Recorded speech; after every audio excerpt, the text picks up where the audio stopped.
वंदे भारत, आप देख रहे हैं भारत तक, आपके साथ मैं हूं सांची त्यागी। चीन इस समय पूरी दुनिया के लिए सरदर्द बना हुआ है और इस बार सरदर्दी का कारण है उसकी स्पेस एजेंसी, जो समय समय पर ऐसे रॉकेट लॉन्च कर रहा है जो वापस धरती पर आकर कहीं भी गिर पड़ते हैं। अब अगली बार जब कोई रॉकेट चीन लॉन्च करेगा तो वो कहां गिरेगा इसकी कोई कल्पना तक नहीं कर सकता है। लेकिन इस बार जो रॉकेट लॉन्च किया गया वो फिर एक बार धरती की तरफ नीचे आते हुए नजर आया और इस बार उसके 50 हिस्से हुए।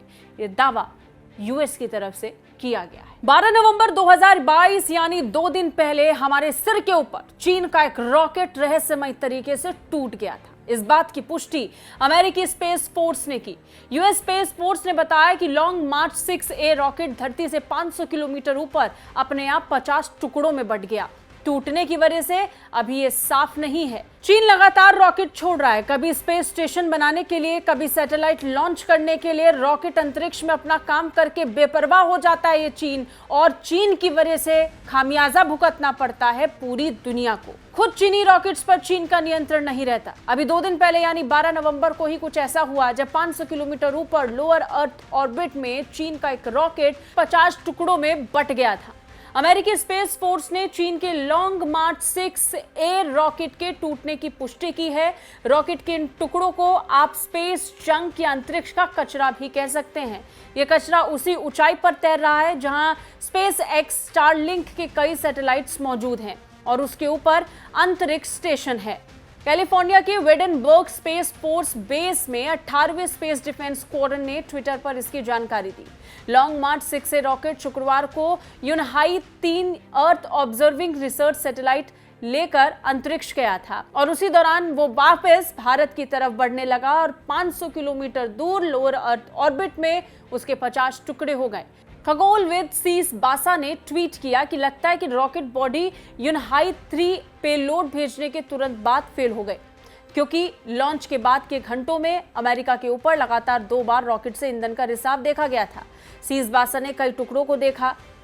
सभी टुकड़े तेजी से बिखर रहे थे जो बहुत अलग तरह के फ्लैश पैटर्न दे रहे थे। इसकी तस्वीरें भी सीस बासा की तरफ से ट्वीट की गई।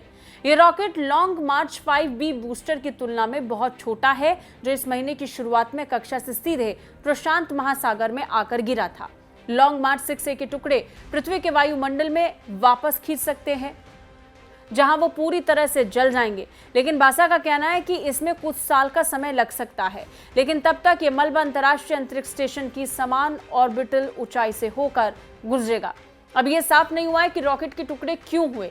क्या वो कक्षा में किसी ऐसी चीज से टकरा गए जिससे वो टूट गया, या फिर फ्यूल डंप के साथ कोई गड़बड़ी हुई जिसकी वजह से अचानक वो विस्फोट के साथ रॉकेट टूट गया। कहा जा रहा है कि यूनहाई 3 सैटेलाइट को सफलतापूर्वक तैनात कर दिया गया था और इस विस्फोट का उस पर कोई असर नहीं हुआ, क्योंकि रॉकेट स्टेज को सैटेलाइट से अलग परिक्रमा करते हुए देखा गया। स्पेस फोर्स का कहना है कि वो रॉकेट के सभी टुकड़ों को ट्रैक और मॉनिटर करने के लिए काम करेगी।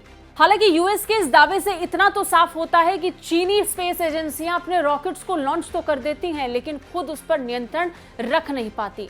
समय रहते वो उससे नियंत्रण खो देती हैं, जिसके बाद खामियाजा पूरी धरती को भुगतना पड़ता है। कैसी लगी रिपोर्ट कमेंट करके जरूर बताइए। बाकी रक्षा और विदेश मामलों से अपडेट रहने के लिए देखते रहिए भारत तक। जय हिंद।